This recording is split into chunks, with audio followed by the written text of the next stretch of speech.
قال اللہ تبارک و تعالی ولا یغتب بعضکم بعضا۔ اللہ رب العالمین نے فرمایا کہ تم میں سے کوئی کسی کی غیبت نہ کرے۔ غیبت جو ہے یہ حرام ہے، اللہ رب العالمین اس کو ناپسند کرتے ہیں، لیکن بعض موقعوں پر غیبت کرنا یہ جائز بھی ہے۔ اور غیبت کی جو ہے وہ 6 صورتیں جو ائمہ مفسرین محدثین نے جو ہے وہ جائز قرار دی ہیں، اس کے حوالے سے سب سے پہلی کہ جو غیبت کی جائز صورت ہے، کسی سے ظلم کی شکایت کرنا۔ ایک بندہ جو ہے وہ ظالم ہے اور وہ ظلم کیے جا رہا ہے، تو اس کی جو ہے وہ کسی کے پاس جا کر کے شکایت کرنا کہ وہ فلاں بندہ ہے، وہ میرے اوپر ظلم کیے جا رہا ہے، تو آپ میری جو ہے وہ اس حوالے سے مدد کریں۔ تو ظلم کی شکایت کرنے کے لیے اس کی خامیاں اور اس کا ظلم جو ہے وہ بیان کیا جا سکتا ہے، اس میں کوئی حرج نہیں ہے، یہ جائز ہے۔ اور پھر دوسری صورت، گناہ گار بندہ ہو، فاسق فاجر بندہ ہو جو بہت زیادہ جو ہے وہ گناہ کرتا جا رہا ہو، تو کسی ایسے بندے کے پاس جا کر کے اس کے گناہوں کے بارے میں جو ہے وہ گفتگو کرنا، جا کر کے اس کو بتلانا کہ جس کی وہ بات مان کر کے گناہ کرنا جو ہے وہ چھوڑ دے، یعنی گناہ گار کو راہ راست پر لانے کے لیے کسی سے جو ہے وہ مدد طلب کرنا، یہ بھی جائز ہے۔ اور تیسرے نمبر پہ فتویٰ طلب کرنا، کسی مفتی کے پاس، کسی عالم کے پاس آپ جاتے ہیں، جا کر کے آپ کسی کے بارے میں جو ہے وہ گفتگو کرتے ہیں۔ کوئی عورت ہے وہ جا کر کے جو ہے وہ کسی مفتی سے فتویٰ لے سکتی ہے کہ میرا جو ہے وہ خامد مجھ پہ بہت جو ہے وہ ظلم کرتا ہے۔ اس نے جا کر کے ظاہری بات ہے اب صحیح سیدھی بات بتلانی ہے تو فتویٰ وہ اس سے لے سکتی ہے، اس کی کچھ خامیاں ذکر کر کے بھی۔ چوتھی صورت،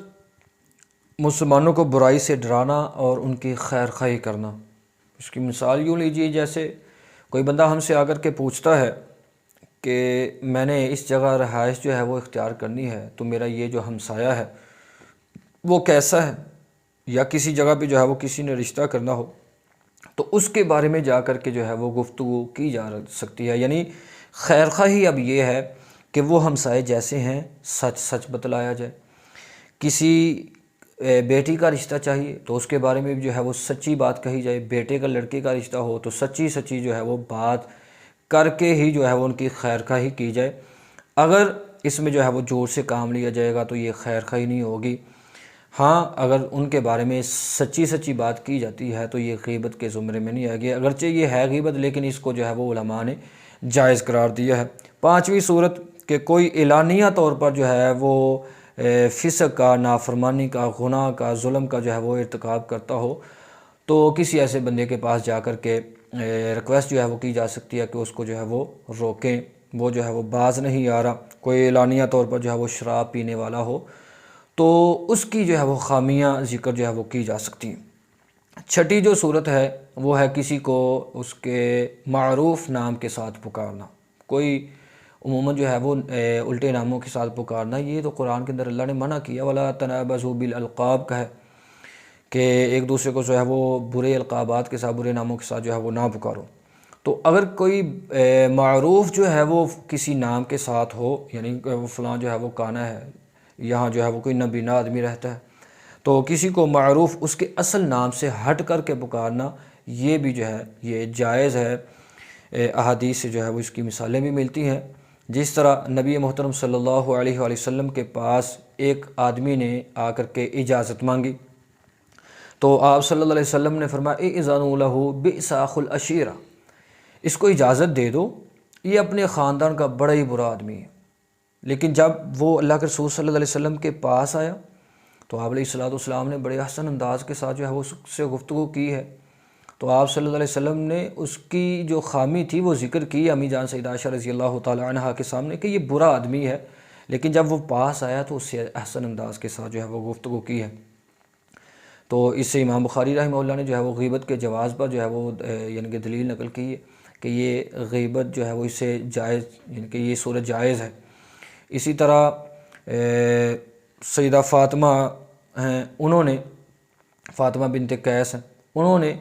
اللہ کے رسول صلی اللہ علیہ وآلہ وسلم سے آ کر کے کہا اللہ کے رسول مجھے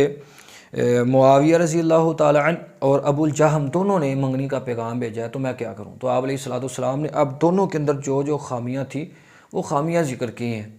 یعنی آپ صلی اللہ علیہ وسلم نے فرمایا اما معاویہ فصولہ لا مال لہ، یعنی معاویہ جو ہے وہ ماڑا آدمی ہے، اس کے پاس مال ہی نہیں۔ واما ابو الجہم، اور جو ابو الجہم ہے فضراب للنساء، وہ عورتوں کو بہت زیادہ مارنے والا ہے۔